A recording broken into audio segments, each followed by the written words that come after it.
हर चीज़ का एक टाइमिंग होता है ना, कि इतनी समय ड्यूरेशन होना चाहिए इस काम को करने के लिए। तो अगर आप रिलेशन बना उसका टाइमिंग कितना होना चाहिए? पुरुषों की बात कर रहे हैं, ठीक है? फीमेल्स का हमें पता है लॉन्ग होता है, लगभग 15 से 20 मिनट तक होता है, उससे भी ज़्यादा होता है किसी-किसी में। कैसे डिसाइड करते हैं? मेल्स का कितना होता है, उसके बारे में बात करते हैं। तो चलिए स्टार्ट करते हैं आज के इस वीडियो की। सो मेरा नाम है एकता, चलिए समझते हैं। देखिए, हम सब जानते हैं कि जो फीमेल्स हैं उनका ज़्यादा होता ही है timing in comparison to males. Okay, ये नेचुरल है।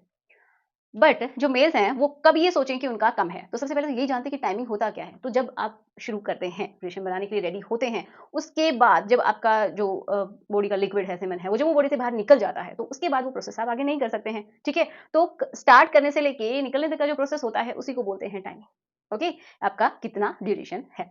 तो उस वो कितना होना चाहिए? नॉर्मल कितना होता है? कितना टाइम आपको लेना चाहिए?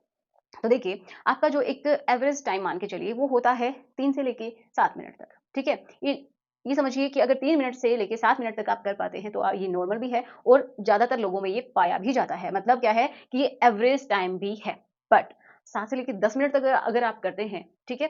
तो वो आपकी डिज़ायर है, डिज़ायरेबल टाइमिंग उसको बोलते हैं। लेकिन अगर कुछ लोग 30 मिनट्स तक करते हैं, ठीक है? 10 से लेके 30 मिनट्स तक अगर किसी का है, तो ये समझिए वो बहुत ज़्यादा लॉन्ग है ना? वो कोई नेचुरल तो नहीं हो सकता। अगर किसी का ऐसा है कि वो कुछ भी इस्तेमाल नहीं कर रहा है, लेकिन फिर भी इतना है, तो किसी-किसी को इसमें प्रॉब्लम भी होती है। अब वो क्या? किसी-किसी का होता है कि वो निकलता ही नहीं है, किसी को होता है डिलेड इजैकुलेशन मतलब निकलने में देरी होती है, हालाँकि उनका स्टैमिना, उनकी ताकत खत्म हो जाती है, उनकी इच्छा भी धीरे-धीरे खत्म हो जाती है, बट निकलता नहीं है, जिसकी वज़ह से उनको पूर्ण संतुष्टि नहीं मिलती है। ओके? तो ये एक प्रॉब्लम भी होती है, इसको बहुत अच्छा आप ना समझें और इसकी वज़ह से फीमेल को भी दिक्कतें हो सकती हैं क्योंकि घर्षण ज़्यादा देर तक होता है एंड ये ज़रूरी नहीं है कि उनको बहुत ही ज़्यादा अच्छा लगे।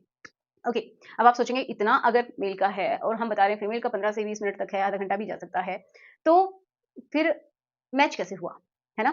नॉर्मल तो समझ में आ गया, लेकिन अगर आपका 3 मिनट से कम है मतलब 3 मिनट आप मान के चलिए 1.5 मिनट से कम है, ठीक है? 2 या डेढ़ मिनट से अगर आपका कम है, 1 मिनट से भी कम है, तो आता है आपकी पी की श्रेणी में मतलब आपका जल्दी निकलने की आपको दिक्कत है। तो उसके लिए आपको इलाज की आवश्यकता है, डॉक्टर से मिलने की ज़रूरत है, कुछ एक्सरसाइज़ेज़ कीजिए, कीगल कीजिए जिससे कि वहाँ की मसल स्ट्रॉन्ग हो और आपका जो निकलने का प्रोसेस है वो स्लो हो जाए। ओके? ये भी आप कर सकते हैं। फीमेल की बात करें तो कैसे मैच होगा? तो देखिए फीमेल्स को ज़रूरी नहीं है कि जब आप पेनिट्रेट करते हैं वही सबसे अच्छा लगता है। उनको वो ज़रूरी नहीं है। उनकी स्टेजेज़ सेम मेल की तरह ही होती हैं, ठीक है?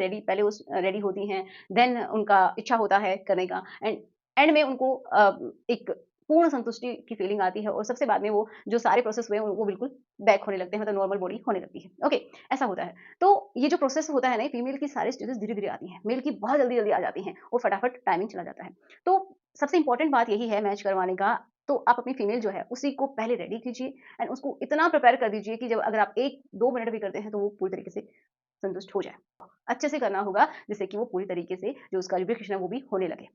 ओके, तो इस तरीके से आप अपना टाइमिंग मैच करा सकते हैं और अगर आपको लग रहा है कि आप जल्दी हो जाए आपका फिर भी जल्दी हो जाएगा तो आप क्या करें पहले फीमेल को ही करवाएँ किसी भी तरीके से एंड देन आप अपना रिलीज़ कर सकते हैं। ओके, तो ये प्रोसेस होता है जिसकी वज़ह से अगर आप समझ पाते हैं तो बहुत अच्छे से हैंडल भी कर पाते हैं। एक-दूसरे को समझिए, बातें कीजिए एंड जो भी प्रॉब्लम्स हैं उनको बातों से रिज़ॉल्व कीजिए कि क्या आपको अच्छा लगता है, क्या नहीं लगता है, कैसे करना है, सब कुछ। ठीक है? तो चलिए मिलते हैं नेक्स्ट वीडियो में। Thanks for watching. Good bye. कोई भी टॉपिक है कमेंट बॉक्स में लिख दीजिएगा।